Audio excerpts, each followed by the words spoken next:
Cycle ஏற்ற சொல்லுங்க. உன் அனுப்பின எட்டுனே வரலாம். என்ன பண்ணுறேன் ரெடி.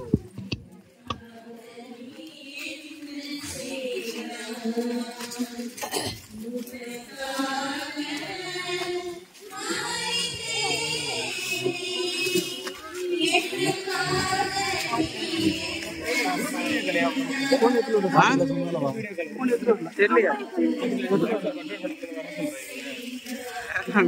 பிளாக் பண்ணிட்டாங்க.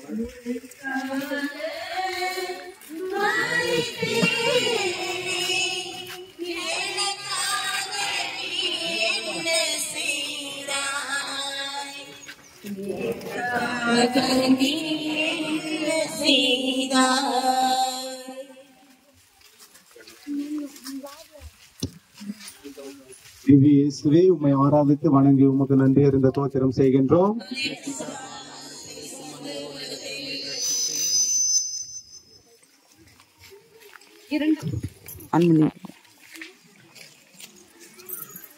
இரண்டாம் நிலை இயேசு மீது சிலுவை சுமத்தப்படுகிறது. இயேசு சிலுவை தான் சுமந்து கொண்டு மண்டையோடு என்னும் இடத்திற்கு சென்றார். மரங்கள் சிலுவையாகிறது, மனிதர்கள் மரங்களாகின்றனர். பகிரப்படாத சுமைகள் பாரமாய் அமைகின்றன.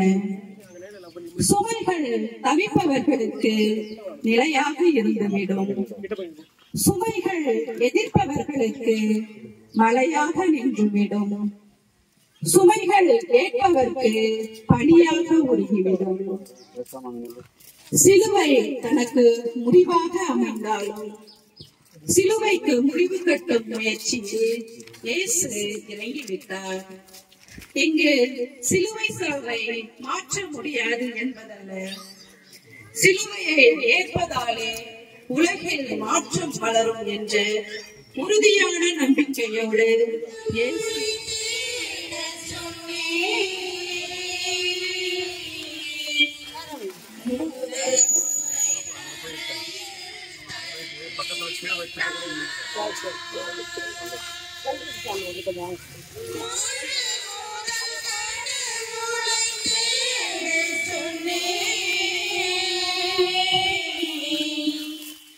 முதல்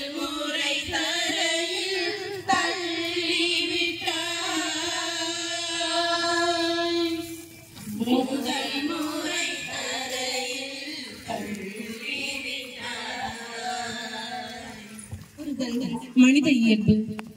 தாங்குதல் மண்ணின் இயல்பு. தடுக்கி விழுந்தால் கவனமாக செல். தள்ளிவிட்டு விழுந்தால் சுதாரித்துக் கொள். தானாக விழுந்தால் நீயாக எழுந்து நில்.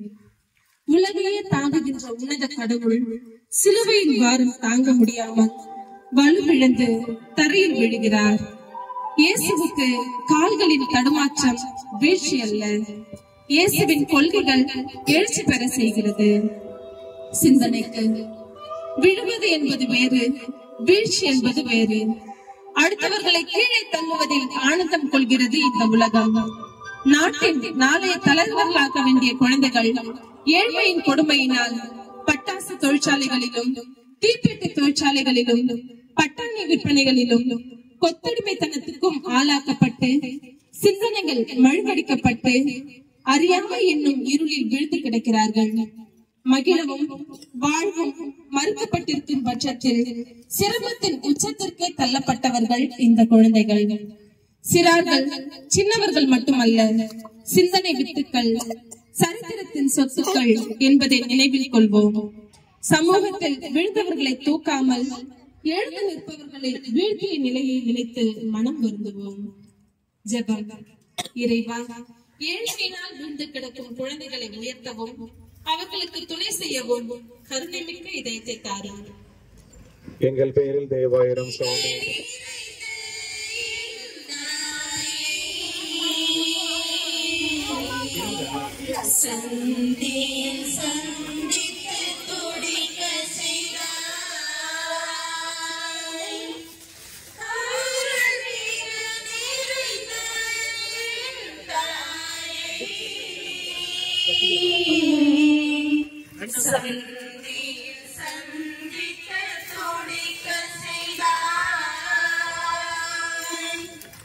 சந்தியில் சந்தித்து துடிக்க செய்தார்.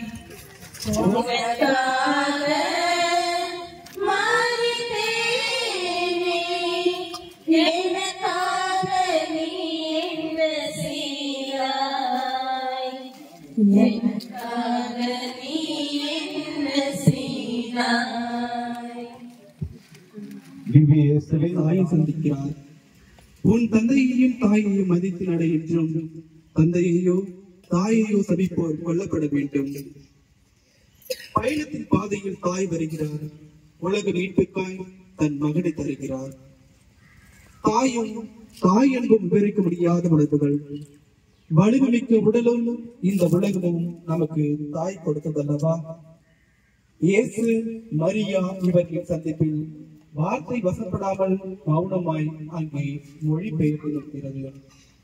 தாயின் கண்ணெதிரே மகனின் மரணத்திற்கு ஊர்வலம். பாவத்தில் மூழ்கி போன ஆன்மாக்களின் அலறல் அன்னையின் செவிகளில் ஒலிக்கிறது. ஆன்மாக்கள் மீட்படைய வேண்டும் என்றால் மகன் உயிரை வழியாக தந்தாக வேண்டும். உலக மீட்புக்காய் வேதனத்தையில் வெந்தவராய் தாய் தன் மகனின் சோதனையில் பங்கு கொள்கிறார். சிந்தனைக்கு ஆதாயத்திற்காக சிலரை சந்திக்கின்றோம். ஆனால் தாய் தந்தை உறவின்றி எவ்வித வேலைகளையும் செய்ய தயாராக இருந்து சாலைகளில் அனாதைகளாக சஞ்சரிக்கும் சிறார்களை நாம் சந்தித்தது உண்டா? வசதி படைத்தவர்கள், செல்வாக்கு உடையவர்கள், இவர்களது தோழமை நமக்கு உண்டு. ஏழ்மை, சாதி, மத வேறுபாடுகளால் சமுதாயத்தின் விளிம்புகளுக்கு தள்ளப்பட்ட குழந்தைகளுடன் நமக்கு தோழமை உண்டா? ஒட்டிய வயிறுகளோடும் குழி விழுந்த கண்ணங்களோடும் அம்மா பசிக்குது என்று நமது இல்லம் தேடி வந்த குழந்தைகளின் பசி கொடுமையில் நமது பாச உணர்வுகளின் பங்கு என்ன? தாய் பாசத்துடன் பார்க்க தவறிய நிலைக்காக வருந்துவோம். ஜெபம். இறைவா, பிறரின் தாழ்விலும் வறுமையிலும் உடனிருக்கவும் சோகத்திலும் தனிமையிலும் பங்கு கொள்ளும் பரந்த உள்ளத்தை தாரும். எங்கள் பெயரில் தேவாயிரம் சுவாமி. எங்கள் பெயரில் தேவாயிரம். இறந்த விசுவாசிகள் இறைவனுடைய இரக்கத்தினால் அமைதியில் இளைப்பாறுவார்களாக.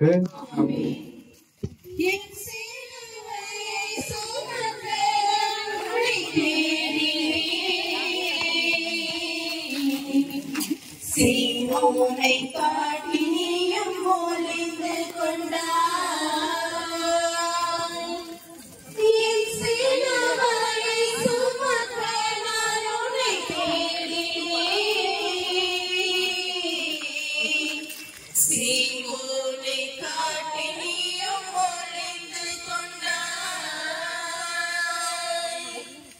சீமோனை பாட்டினியும் முடிந்து கொண்டாய்.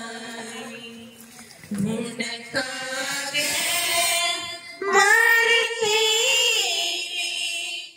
எனக்காக நீ என்ன செய்தாய்?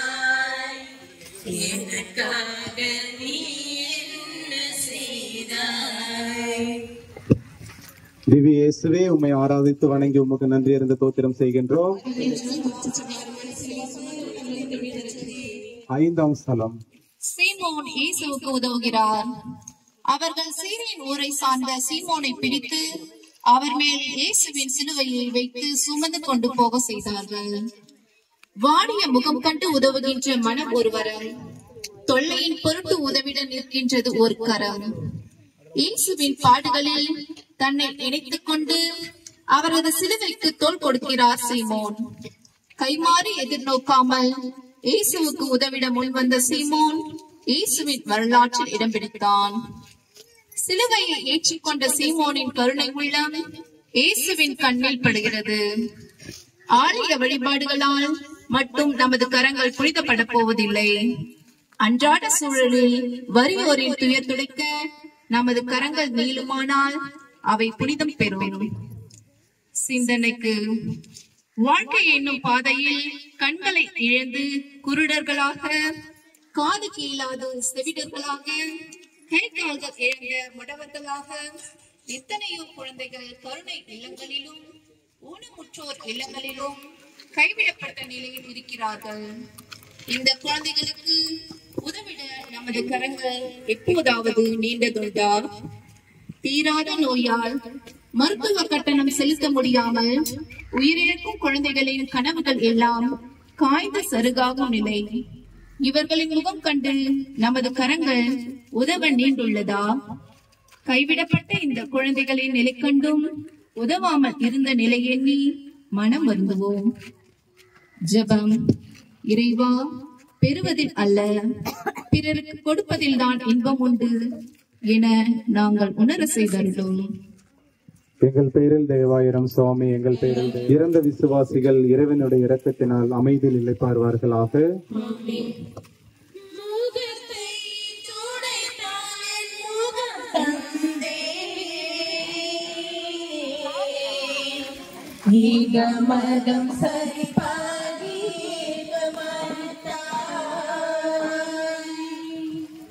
முகத்தை துடைத்தால் முகம் தந்தே, ஈக மதம் சரிபாதி மறுத்தாய். ஈக மதம் சரிபாதி மறுத்தாய். உனக்காக மறித்தேனே, எனக்காக நீ என்ன செய்தாய்? எனக்காக நீ என்ன செய்தாய்? திவ்ய இயேசுவே, உம்மை ஆராதித்து வணங்கி உமக்கு நன்றி அறிந்த தோத்திரம் செய்கின்றோம்.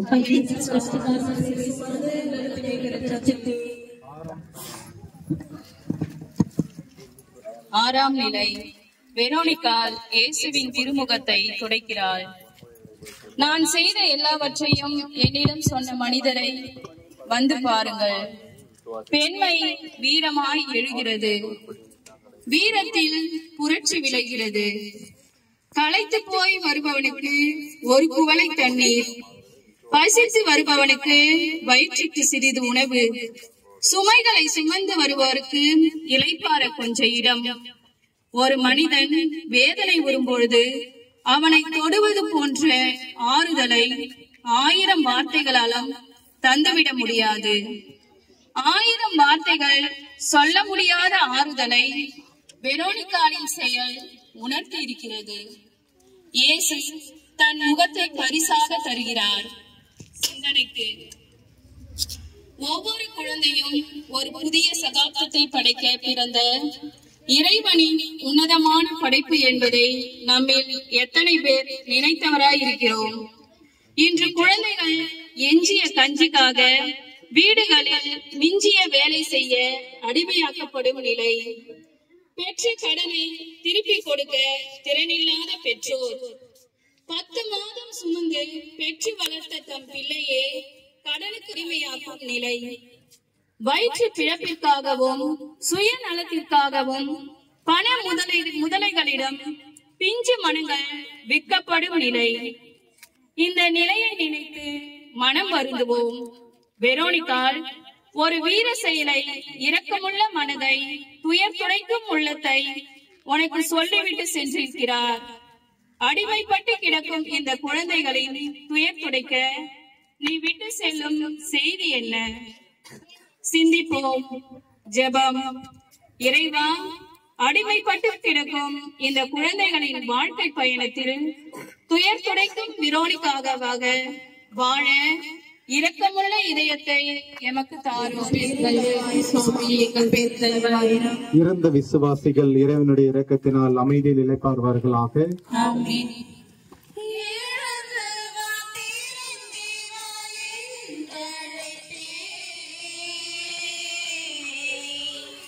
இரண்டாம் முறையாய் விழ செய்தாய்.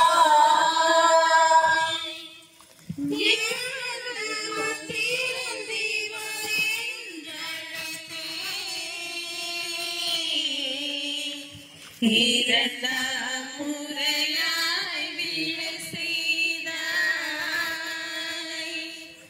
இரண்டாம் முறையாய் விழ செய்தாய். உனக்காக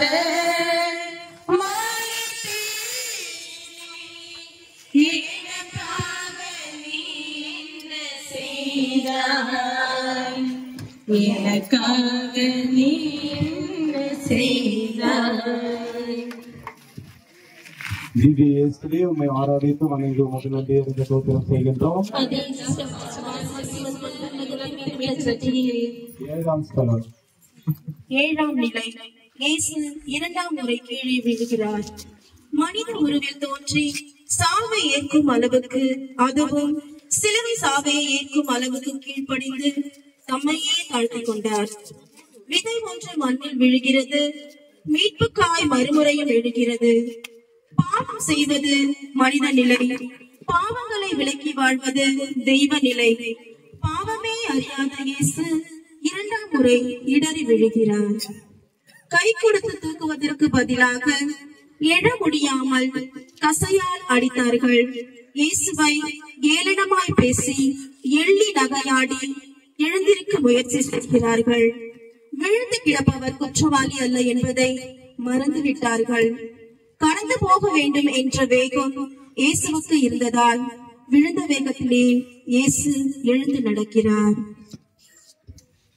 சிந்தனைக்கு, வாழ்க்கையில் விரும்பி எவரும் விழுவதில்லை. வருகின்ற தடைகளுக்கு வரை முறை வகுத்துக் கொள்ளவும் முடியாது. இன்றைய சூழலில் தள்ளாடி விழுபவர்களும் தடுமாறி விழுபவர்களும் இருக்கத்தான் செய்கிறார்கள்.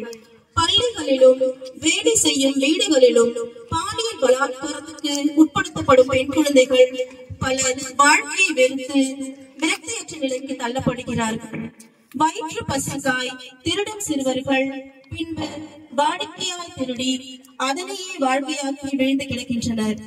இவர்கள் எல்லாம் பிறக்கும் போதே குற்றவாளிகளாக பிறப்பதில்லை, மாறாக உருவாக்கப்படுகின்றார்கள். அவர்களை உருவாக்கியதில் நமக்கும் பங்குண்டு.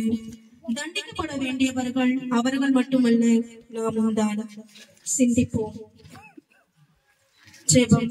இறைவா, வாழ்க்கை பாதையில் சறுக்கி விழுந்தவர்களை சிறுமைப்படுத்தாமல் அவர்களுக்கு வழிகாட்டுகளாய் வாழ வரமருளும்.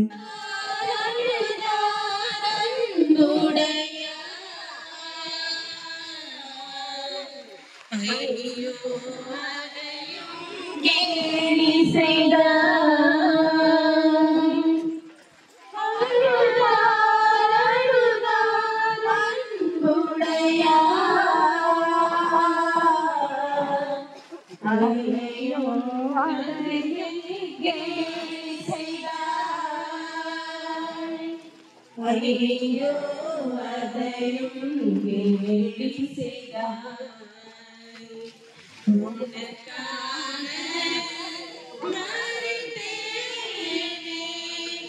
எனக்காக நீ என்ன செய்தாய்?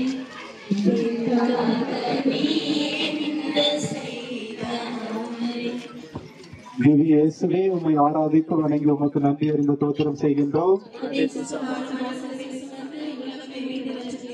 எட்டாம் ஸ்தலம். எருசலேம் மகளிருக்கு இயேசு ஆறுதல் கூறுகிறார். எருசலேம் மகளிரே, நீங்கள் எனக்காக அழ வேண்டாம், உங்களுக்காகவும் உங்கள் பிள்ளைகளுக்காகவும் அழுங்கள். ஆறாத வடுவையும் ஆறுதல் தேடும், தீராத அன்பையும் ஆறுதல் நடும். தவறிழைக்காத ஒருவருக்கு கொடுக்கப்பட்ட தண்டனைக்கு ஆட்சேபம் தெரிவித்தாக எருசலேம் பெண்களின் அழுகை அமைகிறது. இரக்கமும் இயலாமையும் அவர்களின் கண்ணீருக்குள் கரைந்திருந்தன. அழுகைகளை இயேசு ஆறுதல் வரிகளாக வாசிக்கிறார். சிந்தனைக்கு, தங்கள் வீட்டு பிரச்சனை தீர்ந்தால் போதுமென்று எண்ணி பெற்றோர்கள் படிக்கும் பள்ளி பருவத்திலேயே கட்டாய திருமணம் செய்து கண்ணீர் வடிக்க வழிவகுக்கிறார்கள். இன்று குழந்தைகளை பிச்சை எடுக்க வாடகைக்கு அனுப்பி பிள்ளைகளின் மனிதத்தை சிதைத்து கண்ணீர் சிந்த வைக்கிறார்கள். இந்த சிறார்களின் நிலை கண்டு மனம் வருந்துவோம். அவர்களின் அழுகைக்கு யார் காரணம்? அவர்களின் அழுகுரல் நமக்கு கேட்கிறதா? சிந்திப்போம். ஜெபம். குழந்தைகளின் துயர் கண்டு பரிதாபப்படுவதோடு நின்றுவிடாமல் அவர்களது துயருக்கான காரணம் அறிந்து உதவக்கூடிய அருள் தாரும். எங்கள் பேரில் தேவாயிரம் சுவாமி, எங்கள் பேரில் தேவாயிரம். இறந்த விசுவாசிகள் இறைவனுடைய இரக்கத்தினால் அமைதியில் இளைப்பாறுவார்களாக.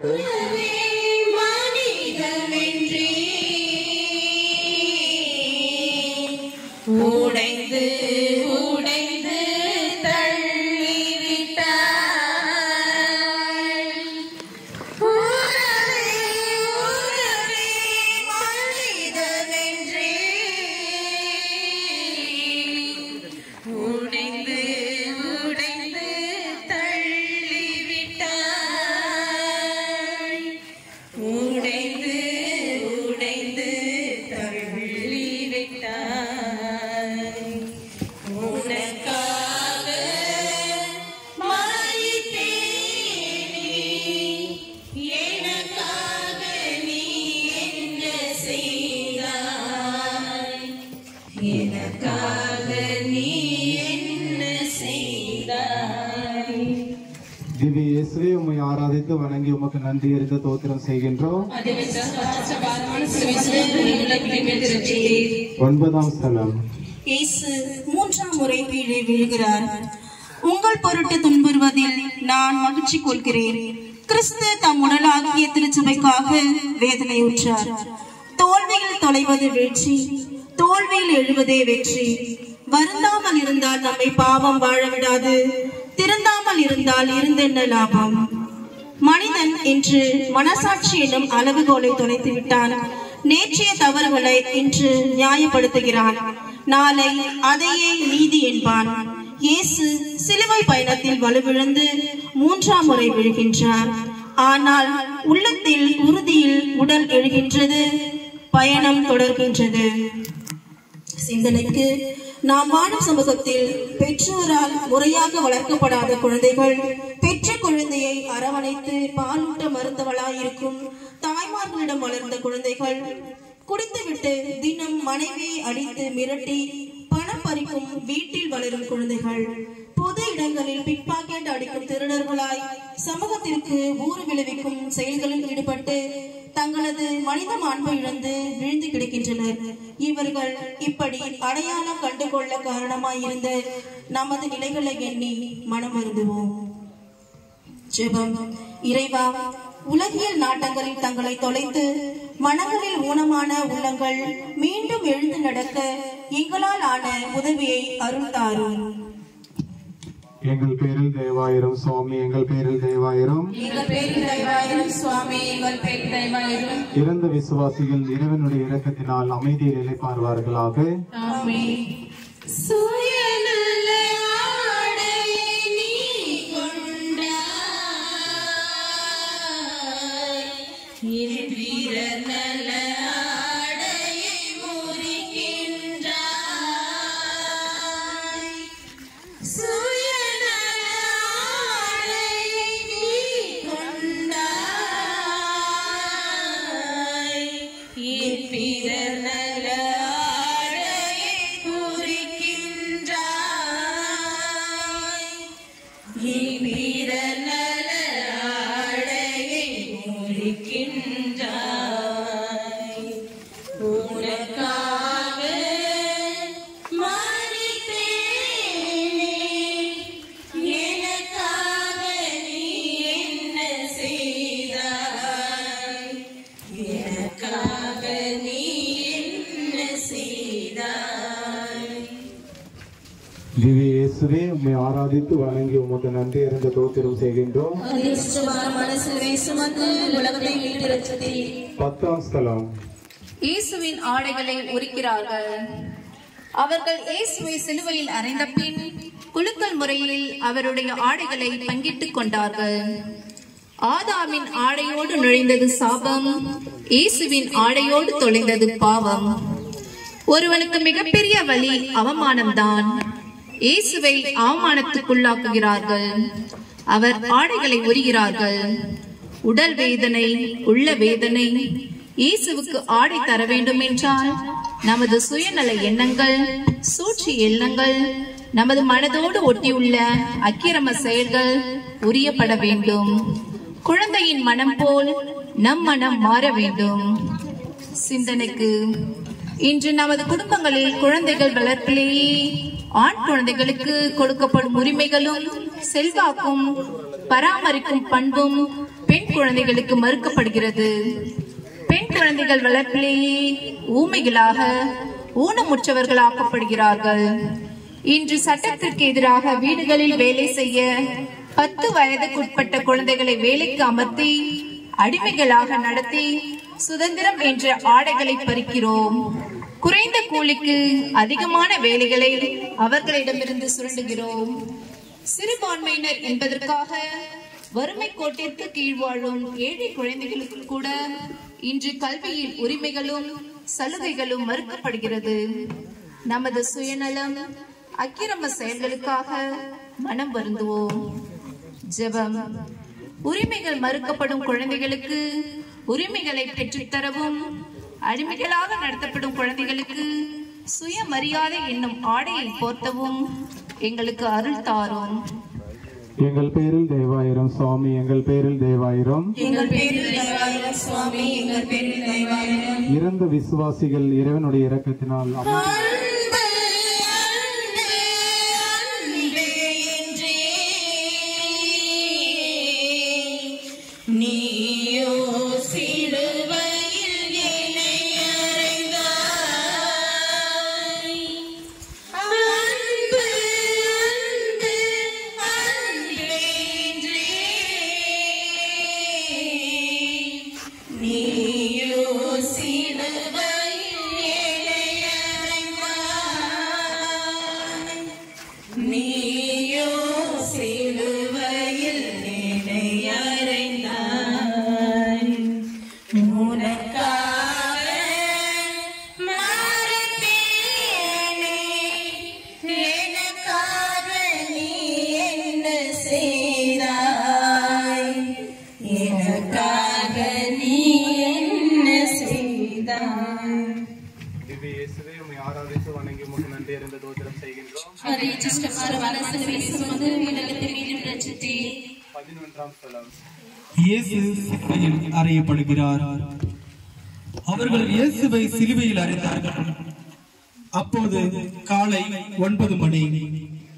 பாவச்சுமையில் மனிதர்கள், பாரச் சிலுவையில் இறைமகன் இயேசு. விழுந்த ஆணிகள் காலை துளைக்கிறது, அடிக்கும் ஆணிகள் உடலை சிதைக்கிறது. இதயம் அழுத்தம் ஆணிகளோடு உணர்வை குலைக்கிறது. தனக்கு வேண்டாதவனை கொன்றுவிட வேண்டும் என்கிற கொடிய சிந்தனை காயின் காலத்திலேயே தொடங்கிவிட்டது. எனவேதான் அப்பாவி ஆபேல்கள் அடுத்தடுத்து கொல்லப்படுகின்றனர். ஒரு குலைந்த இயேசுவின் உடலை அவர் சுமந்து வந்த சிலுவை மரத்தில் கிடத்தி கூரிய ஆணிகளால் கைகளையும் கால்களையும் அறைகிறார்கள். சிந்தனைக்கு உயிர்கள் அனைத்திற்கும் வாழுகிற உரிமை உண்டு. மனிதருக்கும் மாண்புடன் இணைந்த வாழ உரிமை உண்டு. பிஞ்சு மனம் கொண்ட குழந்தைகள் பண்பாடற்ற வன்முறைக்கான எதிர்காலத்தை தான் உருவாக்கி கொண்டிருக்கிறார்கள். பேனா பிடிக்க வேண்டிய கரங்களில் துப்பாக்கியின் கூர்முனைகள் கொடுக்கப்பட்டு போராட்டம் நிறைந்த போர்க்களத்தை உலகில் உருவாக்கி கொண்டிருக்கிறார்கள். இயேசுவை 3 ஆணைகள் கொண்டு அறைந்தார்கள். ஆனால் இன்று குழந்தைகள் வன்முறை செயல்கள் செய்ய வற்புறுத்தப்பட்டு அறியப்படுகிறார்கள். நமது மனிதநேயமற்ற வன்முறை செயல்களுக்காய் மனபருந்துவோம். ஜெபம். அமைதியின் இறைவா, குழந்தைகள் வன்முறைகளால் அறியப்படாமல் நல்வழியில் வளர்ந்திட அருள் புரியும். இறந்த விசுவாசிகள் இறைவனுடைய இரக்கத்தினால் அமைதியில் இளைப்பாறுவார்களாக.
ஆராதித்து வணங்கி உமக்கு நன்றி அறிந்து தோத்திரம் செய்கின்றோம்.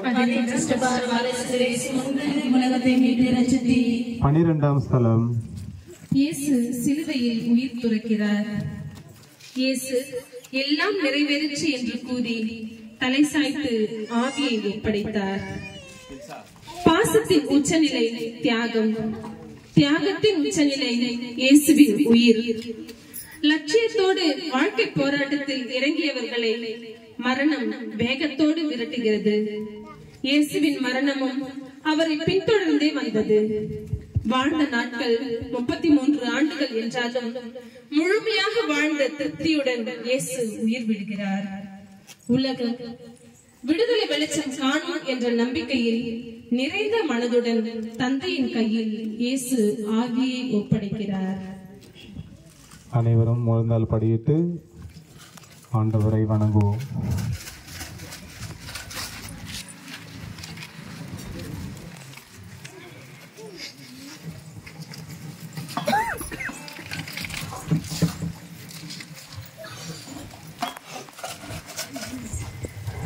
நம் பாவங்களுக்காக மனமருந்தி மன்னிப்பு கேட்போம்.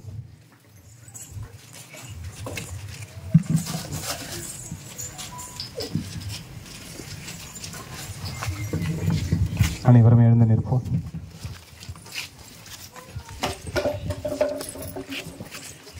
சிந்தனைக்கு குழந்தைகளுக்கு பாதுகாப்பு என்பது கடவுளுக்கு பாதுகாப்பு தருவதாகும். ஏனெனில் குழந்தைகள் கடவுளின் சாயலை தாங்கியவர்கள்.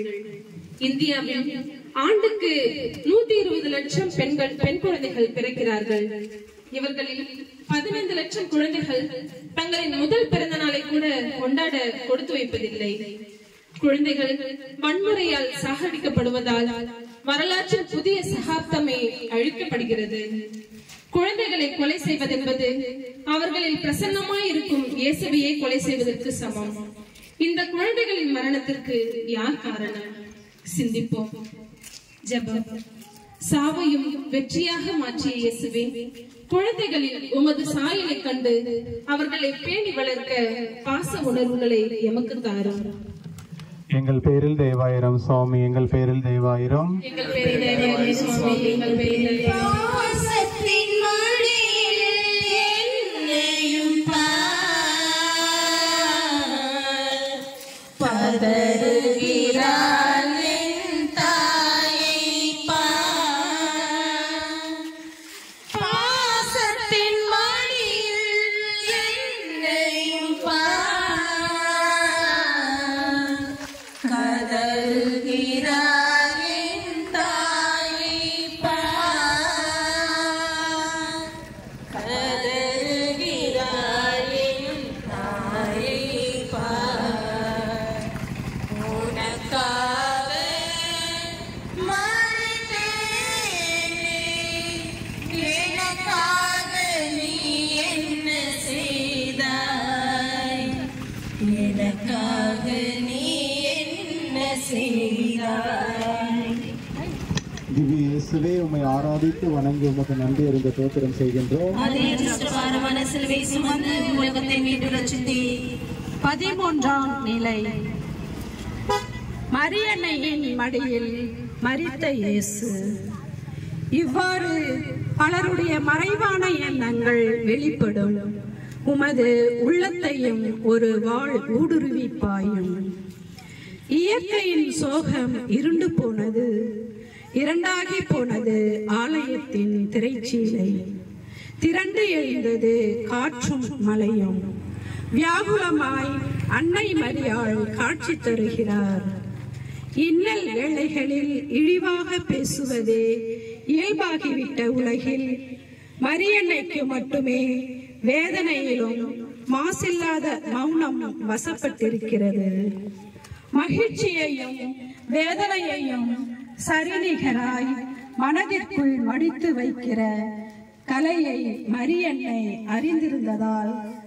அறிந்திருந்ததால் தான் பெண்களுக்குள் பேறு பெற்றவள் என்று போற்றப்பட்டாள். மாடடை குடிலில் மலர்ந்த தெய்வீக முல்லைக்கு தந்த அதே மடியைத்தான் உயிரிழந்து உருக்குலைந்த உலக இரட்சகனுக்கு தந்திருக்கிறார். சிந்தனைக்கு தாயின் உறவு வேரை போல் விளம்பரம் தேடாமல் உயிரூட்டுவது இன்றைய அறிவியல் உலகில் தாய் பாசமா? அது என்ன என்று கேட்கும் அவல நிலைதான் எங்கும் காணப்படுகிறது. தாயின் மடியில் தலை வைத்து உறங்க வேண்டிய குழந்தைகளுக்கு குப்பை தொட்டிகளும் சாக்கடைகளும் தாய்மடியாக ஆக்கப்படுகிறது. குழந்தைகளுக்கு பாலோடு பாசத்தையும் ஊட்டி வளர்க்க வேண்டிய தாயின் இடத்தில் ஆயாக்கள் சம்பளத்துக்கு நியமனம் செய்யப்படுகின்றனர். நாகரிக வாழ்க்கையின் தாக்கங்கள் தாய் பாசத்திற்கே தடை போடுகிறது. பாசத்தை பொழிந்து பண்போடு வளர்க்க தாய் பாசத்திற்கு நாங்கள் என்ன வாரங்களா என்று குழந்தைகள் விடும் பெருமூச்சு நமது காதுகளிலும் விழத்தான் செய்கிறது. தாய் மரியாளின் வளர்ப்பால் இயேசு மீட்பரானார். நமது வளர்ப்பு உருவாக்குவது மீட்பர்களையா மூர்க்கர்களையா? சிந்திப்போம். ஜெபம்.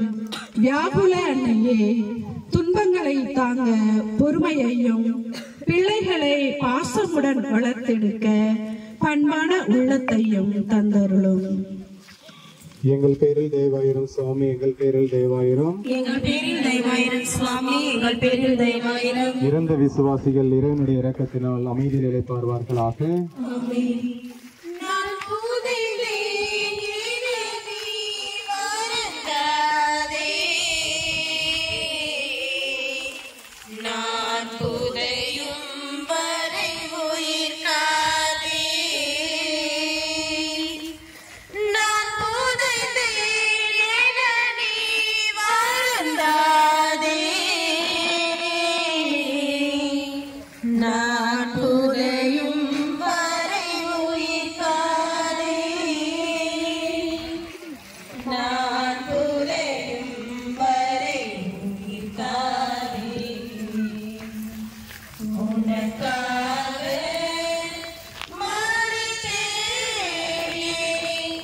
Yeah.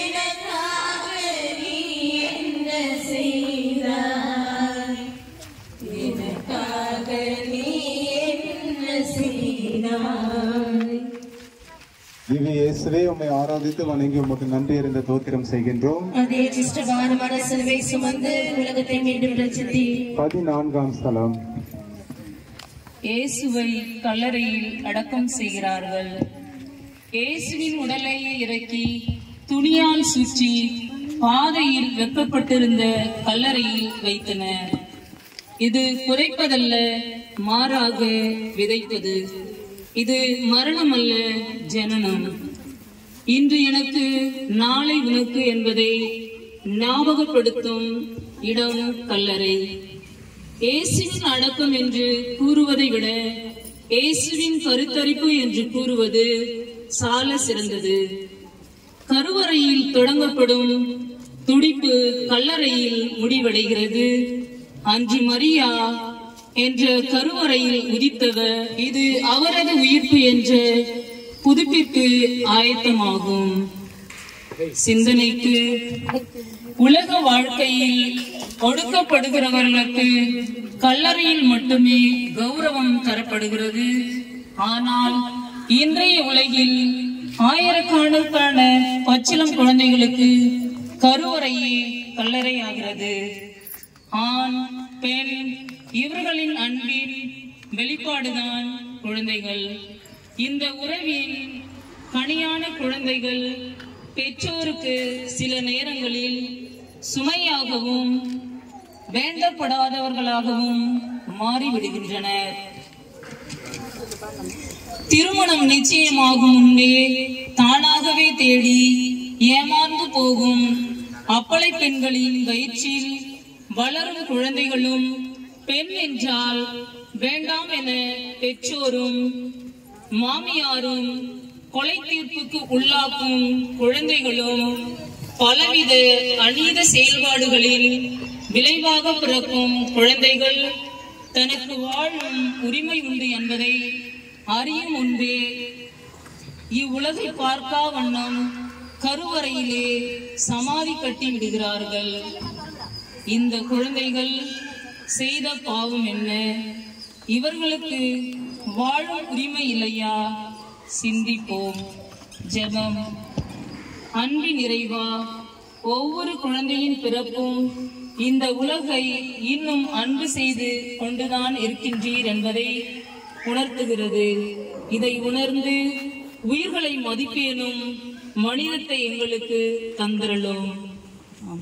எங்கள் பேரில் தயவாயிரம் சுவாமி, எங்கள் பேரில் தயவாயிரம். எங்கள் பேரில் தயவாயிரம் சுவாமி, எங்கள் பேரில் தயவாயிரம். இறந்த விசுவாசிகள் இறைவனுடைய இரக்கத்தினால் அமைதியில் இளைப்பாறுவார்களாக.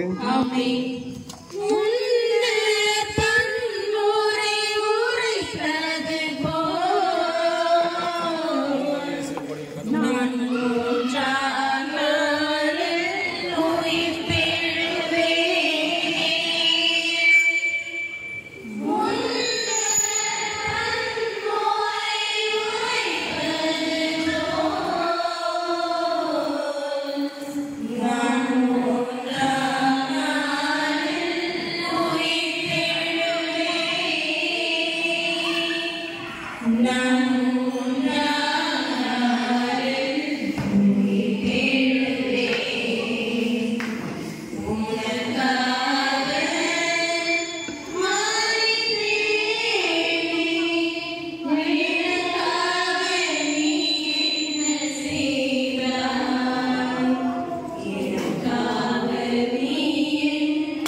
அருட்பணிச்செடி. இவர் ஒரு யதார்த்தவாதி, சொல்வதை செய்பவர், செய்வதை சொல்பவர், தன்னால் முடிந்ததை மட்டும் செய்பவர் அல்ல, முயன்றும் எதனும் தோற்றவர் அல்ல. இறையரசு கனவை நனவாக்க விரும்பிய விருட்சமான இயேசு சபை பணியாளர். மாநில விடுதலைக்கும் ஒடுக்கப்பட்டோரின் உரிமைக்கும் குரல் கொடுக்கும் இறைப்பணியாளர். இவரது எழுத்துக்கள் சரித்திர சாதனையாளர்களை கிளர்த்தெழச் செய்யும் ஆணிவேர்கள். இவர் 3 மாதத்திற்கு ஒரு முறை முடியை திருத்த மறந்தாலும் குருதியை தானம் செய்ய மறக்காத மனிதநேயர். தனது இறப்பிற்கும் உடல் பாகங்களை தானம் செய்ய முன்வந்த தன்னார்வ தமிழர் நம் இயேசு சபை பணியாளர். இறைவனே, நீ இறப்பதற்காக வாழப் போகிறாயா அல்லது வாழ்வதற்காக இறக்கப் போகிறாயா? உனக்காக வாழும்போது நீ இறந்தே கிடக்கின்றாய், பிறகு உயிர்த்தெழு. அப்படியாவது உனக்கு லட்சியவாதி இயேசுவின் 3ஆம் நாள் அனுபவம் கிடைக்கும். என்ன யோசிக்கிறாய்? விரும்பியதால் உயிர்ப்பு அவருக்கு, விரும்பினால் உயிர்ப்பு உனக்கு. கவலைப்படாதே, உயிர்ப்பு உன் உடலுக்கு இல்லை என்றாலும் உன் பெயர் கொண்டு மாற்றுடலில். ஜெபம். இறைவா, நான் இறந்தாலும் பிறரை உயிர் தேடும் மனதை தான். சிந்தனை. ஒன்றை இழந்தால்தான் மற்றொன்றை பெற முடியும். எங்கள் பேரில் தேவாயிரம் சுவாமி, எங்கள் பேரில் தேவாயிரம். இறந்த விசுவாசிகள் இறைவனுடைய இறக்கத்தினால் அமைதியை இறைப்பார்களாக. இன்று உலக வரலாற்றிலே ஒரு புதிய சகாப்தை உருவாக்க அடித்தளம் போட்டப்பட்ட நாள். நமது வாழ்வு தர தமது வாழ்வை முடித்துக் கொண்ட நமக்கு வாழ்வு தர தமக்கு வாழ்வை முடித்துக் கொண்ட இறைமகன் இயேசுவின் இறப்பு விழா. இயேசுவின் இறப்பு ஒரு மாபெரும் விழாவாக கொண்டாடப்பட வேண்டிய ஒரு வரலாற்று நிகழ்வு. பாவத்தினால் உருக்குலைந்து போயிருந்த மனித இனத்திற்கு இயேசு உயிர் கொடுத்த நாள் இந்த நாள். உலகம் தோன்றியது முதல் தமது பேரன்பை வெளிப்படுத்தி வந்த இறைவன் இன்று அன்பின் உச்சக்கட்டத்தை தொடுகிறார். அன்பிற்கு ஒரு முழுமையான வரையறை உண்டு என்றால் அது இயேசு இறப்புதான். இயேசு குருடர்களுக்கு பார்வை அளித்ததை, அப்பம் வளர செய்ததை, மக்களின் நோய்களை குணப்படுத்தியதை, இறந்தவர்களை உயிர்த்தெழச் செய்ததை கண்ட சீடர்கள் இயேசு மிகப்பெரிய அரசராக வருவார் என்று எதிர்பார்த்தார்கள். ஆனால் இயேசு தனது இறப்பை முன்னெடுத்த போது அவர்களால் அதை ஏற்றுக்கொள்ள முடியவில்லை. புதுமைகள் மூலம் மக்களுக்கு இடைக்கால தீர்ப்பு அளித்த இயேசு தமது இறப்பின் மூலம் நமது பாவத்திற்கு நிரந்தர தீர்வு அளித்து விட்டார். இதற்காக அவர் கொடுத்திருக்கும் விலை மிக பெரியது.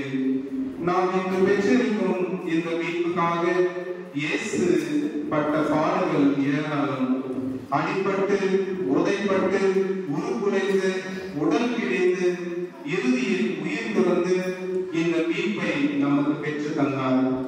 இதை சிந்திக்க இன்று நாம் அழைக்கப்படுகின்றோம். இத்தகைய சிந்தனைகளோடு இன்றைய வழிபாட்டில் பங்கேற்போம். திருச்சிலுவை ஆராதனை. சிலுவை வெற்றியின் சின்னம், மீட்பின் சின்னம், தியாகத்தின் சின்னம். இயேசு இறப்பதற்கு முன்பு வரை அவமானத்தின் சின்னமாக கருதப்பட்ட சிலுவை அவர் அதில் அறைந்து இறந்ததால் வெற்றியின் சின்னமாக, மீட்பின் சின்னமாக மாறியது. திருடர்களையும் கொலைகாரர்களையும் தாங்கிய சிலுவை இறைமகன் இயேசுவையே தாங்கும் பேரு பெறுகிறது. எனவே இனி சிலுவை துன்பத்தின் சின்னமல், இனி சிலுவை துன்பத்தின் சின்னம் அல்ல, அவநம்பிக்கையின் சின்னம் அல்ல. சிலுவையை நாம் உற்று பார்க்கும் போது நம்பிக்கை நமது உள்ளத்திலே ஊற்றெடுக்க வேண்டும். எனவே நம்பிக்கை தரும், ஆறுதல் தரும் இந்த சிலுவைக்கு நாம் ஆராதனை செலுத்துவோம். காணி கொஞ்சம் காய்களை பாடும்போது ஒருவராக லைனாக வந்து சிலுவையை பூர்த்தி செய்யும்படியாக உங்களை அன்போடு கேட்டுக்கொள்கின்றோம். லைனாக வாங்க, சண்டை இல்லாமல் லைனா வாங்க, ஒருவராக முட்டி போட்டு அந்த சிலுவையை மொத்தம் செய்ய வேண்டும்படியாக உங்களை அன்போடு கேட்டுக்கொள்கிறேன்.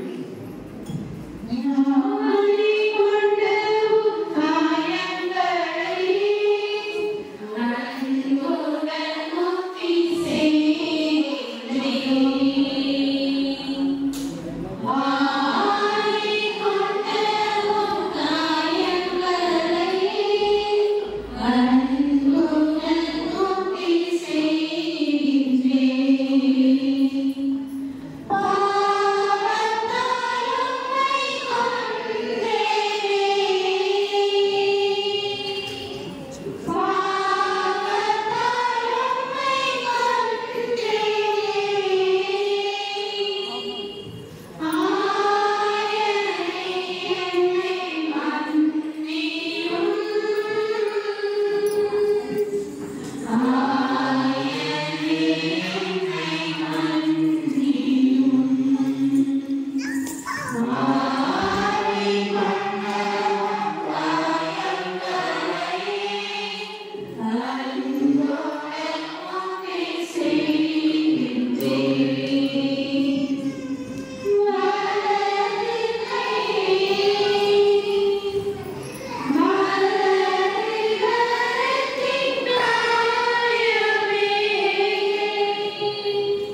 நாம் செய்த அனைத்து பாவங்களுக்காகவும் பிறரை மனநோக செய்த பாவங்களுக்காகவும் சொல்ல மறந்த பாவங்களுக்காகவும் இறைவனிடம் மனமருந்தி மன்னிப்பு கேட்போம்.